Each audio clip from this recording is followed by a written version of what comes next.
Schooling के time शायद 7th या 8th क्लास में मैंने संस्कृत की बुक में एक चैप्टर पढ़ा, नर्मदा। और तब पहली बार मुझे पता चला नर्मदा परिक्रमा के बारे में। फिर कई लोगों से भी सुना इस जर्नी के बारे में, जिसे the journey of self discovery भी कहते हैं। बस तभी से 2 शब्द मेरे अंदर घर कर गए, नर्मदा परिक्रमा।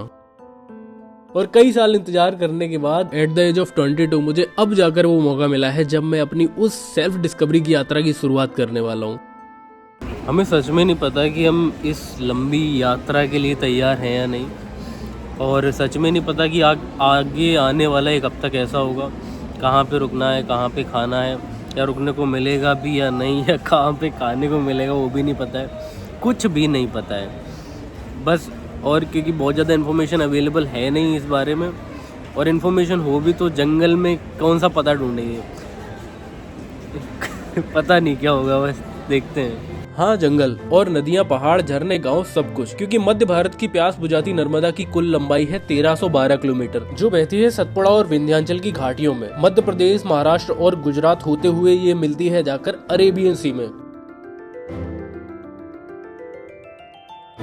जबलपुर जंक्शन पर सारा भारी भरकम सामान जमा करवाकर हम आ गए पेंड्रा, और पेंड्रा से अमरकंटक। अमरकंटक वही जगह है जहाँ से उद्गम होता है मां नर्मदा का, और एक मेल रिवर और यानी सोन। मेल रिवर इसलिए क्योंकि हमारे भारत में लगभग सभी नदियाँ फीमेल हैं एक्सेप्ट सोनभद्र और ब्रह्मपुत्र। वैसे यहाँ आकर एक और गजब की बात पता चली, नर्मदा परिक्रमा के लिए एक फॉर्मेलिटी की। लोग जब यहाँ पर आए थे तो हमें ऐसा कुछ पता नहीं था कि यहाँ पे यात्रा करने के लिए एक टिकट या पास बनवाना पड़ता है।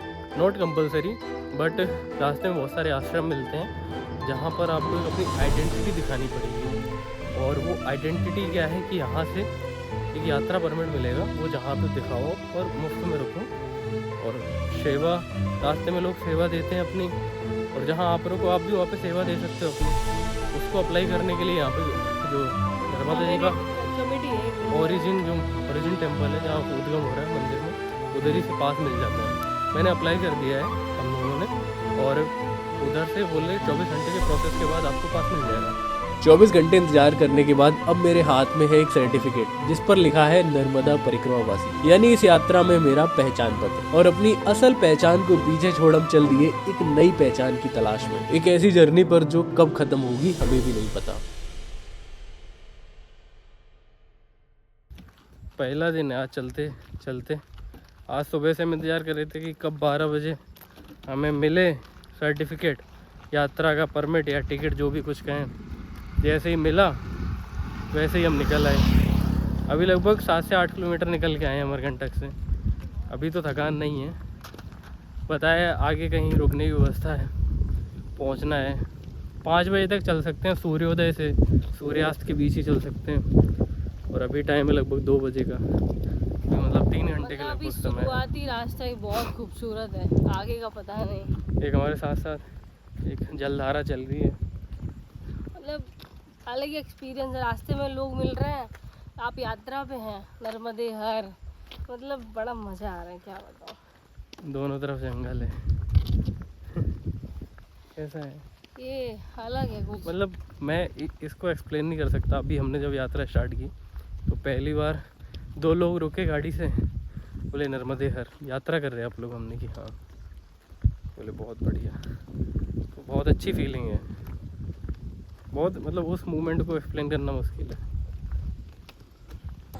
परिक्रमा में है, अगर अच्छी है तो दक्षिणा कोई भी ऐसा देता है उसको लेना पड़ेगा। अगर कोई दक्षिणा देता है ले ले। हाँ, और साधु वेश में है। क्या है, परिक्रमा कब लगता है? जब सकल पदार्थ छूट जाता है। सकल पदार्थ मतलब जैसे कि अगर मैं लाखों करोड़ों का कमा रहा हूँ, मेरे अगर 2 बच्चे हैं, दोनों बच्चे भी कमाऊ हैं, बहू ले आया, बहू मेरे को परेशान कर रही है, बेटा परेशान कर रहा है, तो लास्ट में यही करूँगा, यार कुछ नहीं है, चलो एक कमंडल लो और भाग पड़ो, है ना। तो इस अवस्था में आने के बाद परिक्रमा उठाया जाता है, जब घर में सल हो जाता है। हमें तो शांति चाहिए, अब इसीलिए मतलब आप लोग अपने अच्छे टेकल में निकले हैं, बढ़िया है। माई नर्मदा आके जल्दी पूरा हम 2 साल से कोशिश कर रहे हैं भैया। हम तो यहाँ रहते दीदी, कभी कभी मौका मिलने के बाद भी नहीं कर पाते हैं। सोचिए, यही तो सही नहीं है, करनी चाहिए आप। और करते हैं तो हम लोग कैसे कर पाते हैं सेवा? ये सेवा ही तो है, दूर ये जाएंगे क्या तो है, ये सेवा ही तो है भैया। अभी मेरे मित्र आते हैं कई लोग। अभी सूर्यास्त होने वाला है, होने वाला नहीं, आधा हो गया है, मतलब थोड़ा सा आधा दिख रहा है। पहाड़ों के पीछे छुपने ही वाला है, बस थोड़ी देर के बाद 15-20 मिनट में हो जाएगा। 5 मिनट में। तो हमसे यह कहा गया था सूर्यास्त के पहले और सूर्यास्त के बाद यात्रा कंटिन्यू नहीं रखनी है। अब हम पिछले आश्रम पर रुके थे क्योंकि आज यात्रा का हमारा पहला दिन है, तो हम पहले एक ही आश्रम पर रुके आज, जहाँ हमने थोड़ा नाश्ता पानी किया। और महाराज जी ने हमें बताया था कि आगे 4-5 किलोमीटर के बाद एक और आश्रम है। नाम बताया था, नाम हम भूल गए क्योंकि यहाँ पे थोड़ा सा नाम थोड़े अजीब है। अब हम चल रहे हैं और हम नाम गए भूलोश आश्रम का। जब हम गांव से निकल रहे तो उनसे पूछ रहे हैं, एक तो यहाँ पॉपुलेशन कम है तो गांव बहुत कम है, और जो हैं भी उनमें लोग नहीं दिख रहे हैं।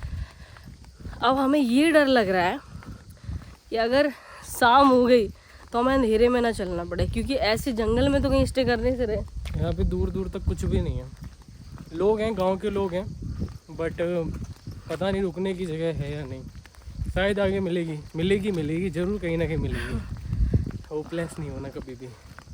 बस सूरज डूब गया है लगभग। क्योंकि ये पतली सी रोड है, इसी पे हमें वॉक करना है जैसे गिरी, और इस पे बस चल रही हैं और गाड़ियाँ चल रही हैं। तो अंधेरे में हमारे पास टॉर्च भी नहीं, क्योंकि पता ही नहीं था क्या क्या कैरी करना है हमें। इतना सडन प्लान बनाना यहाँ आने का, प्लान क्या बहुत टाइम से सोच रहे थे इस यात्रा को करने का, बट अचानक से मन हुआ और चले आए। आगे खूबसूरती देखो, वो सूरज डूब गया सामने। वहाँ पे सूरज डूब गया पहाड़ों के पीछे, 5 मिनट भी नहीं लगे यार। इस घाटी में सूरज जल्दी डूबते हुए दिखता है कि पहाड़ है ना। अभी मैंने 5 मिनट बोला था और 1 मिनट में ही डूब गया है। यहाँ पे सूरज ऑलमोस्ट डूब चुका है। अब इस रास्ते पे हमें चलना है, पता नहीं कहाँ आश्रम है, क्या है, कुछ पता नहीं। ना खाने का पता है, ना रुकने का पता है। आगे का हर एक मोमेंट हमारे लिए सरप्राइज से भरा हुआ है। तो पता नहीं कहाँ जाना है, क्या करना है, क्या खाना है, कहाँ रुकना है, कैसे रुकना है, कैसे लोग होंगे, कैसा आश्रम होगा। शायद यही वो जगह है। और ये केवल आज की स्टोरी नहीं है, अगले 5-6 दिन की है। अगले हम इस यात्रा में हैं, हमें भी नहीं पता कितने दिन है, लेकिन कम से कम इतने दिन की तो है ही।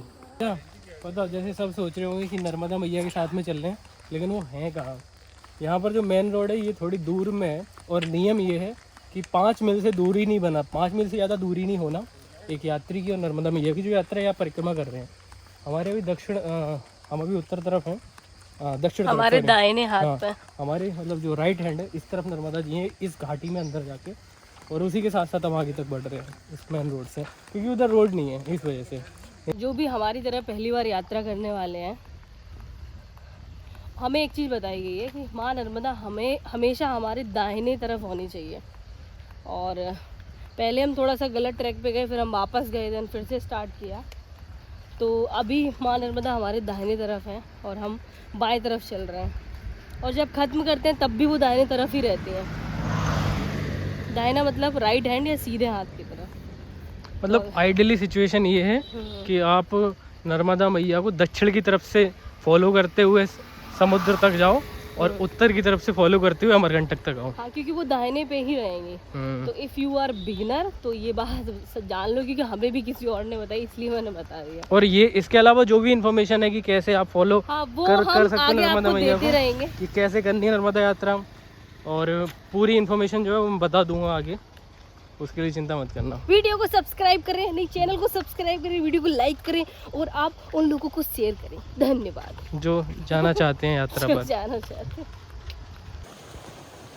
बहुत जगह पूछते पूछते एक जगह आए हैं, मंदिर है यहाँ पर, और मंदिर में ही भोले महाराज जी रहते हैं, लेकिन वो अभी है नहीं, और सोच रहे हैं आगे जाएं यहीं पर रुकें। यहीं पर रुकते हैं क्योंकि ये व्यू मैं पहली बार देख रहा हूँ ऐसा कुछ, और इस शाम के बाद मैं अगली सुबह भी इस नदी को देखना चाहता हूँ। पता नहीं रात में खाने का कुछ पता नहीं है, क्योंकि महाराज जी आए तो हो सकता है खाने को कुछ मिले, और नहीं आए तो हमारे पास कुछ पड़े हैं बिस्किट विस्किट, वो खा पी के सुबह फिर से निकलेंगे यहाँ से। यहाँ से दूसरा मंदिर है, पर वो करंजिया एक जगह है, यहाँ से 3-4 किलोमीटर है। क्योंकि शाम हो चुकी है, तो जंगल में क्या है ना, सांप हो गए, बिच्छू हो गए, या फिर जंगली जानवर है, या क्योंकि गाड़ियाँ भी चलती हैं, थोड़ा इसलिए अवॉइड करते हैं लोग सूर्यास्त के बाद चलना। सोच तो रहे थे निकल जाए, फिर सोचा रहने दो अभी कुछ, क्योंकि गाड़ियाँ बहुत तेज़ निकल, लोगों ने तो कहा कि सेफ़ है आप निकल जाओ, पर सूरज हो चुका है, थोड़ा थक भी गए हैं क्योंकि मिड डे से चल रहे हैं, 12 बजे के बाद ही स्टार्ट किया था। वेट करना पड़ेगा, महाराज जी पता नहीं कब आएंगे। अब ऐसे नज़ारे तो हैं ही कमाल के, ये साउंड इतना सुकून दे रहा है ना, एकदम रिलैक्सिंग है। और बगल से एक नदी बह रही है, इसी नदी के हम नर्मदा और इस नदी के बीच में चल रहे थे, इसका हम नाम अभी इस वाली रोड से आ रहे थे और ये हमारे लेफ्ट तरफ चल रही थी घाट कंटिन्यू। में बह रही थी। हाँ, और इस तरफ नर्मदा है, तो ये नर्मदा में आगे जाके ये नदी ज्वाइंट हो जाएगी ना। हम बैठे थे वहाँ आश्रम पे बोंदर में वेट कर रहे थे, बाबा जी नहीं आए, लेकिन वो पता नहीं किस रूप में आकर नारायण मिल जाएगा, तो हमें एक रूप में आके नारायण मिल गए। ये हमें लेके आए 4-5 किलोमीटर आगे, जहाँ पे ये रुकने की जगह था। बोंदर में कुछ नहीं मिला हमको रुकने का, बाबा जी थे, बाबा जी आज मंदिर पे मौजूद नहीं थे, तो भाई दुबे जी भाई अपना नाम तो बता। निखिल भाई हमको मिले, वो लेके आए यहाँ पर, और एक भाई ने रोटी दी, एक भाई ने सब्जी दी, एक ने धोती दी कपड़े पहनने के लिए, और एक भाई जिनका जो आश्रम यहाँ पे है, ट्रस्टी है। ट्रस्टी है यहाँ पे। तो ये कहावत ऐसे हो गई, रोटी सब्जी कपड़ा और मकान। हाँ, रोटी कपड़ा और मकान। गजब है। 4 लोग, चलो अलग अलग पद्धतियों की, ठीक है। और उन्होंने हमारी सेवा की है इस यात्रा में धन्यवाद। और हमें एक भिक्षा के लिए वो भी दिया, डोलची दिखाओ। डोलची ज़्यादा इम्पोर्टेंट अच्छा, ये डब्बा मुझे मिला है, कमंडल, प्लास्टिक का कमंडल है ये मेरा। Modern commander. तो टांग के बताओ। इसमें मुझे भिक्षा मांगनी पड़ेगी, कल से मैं मांग के खाऊंगा।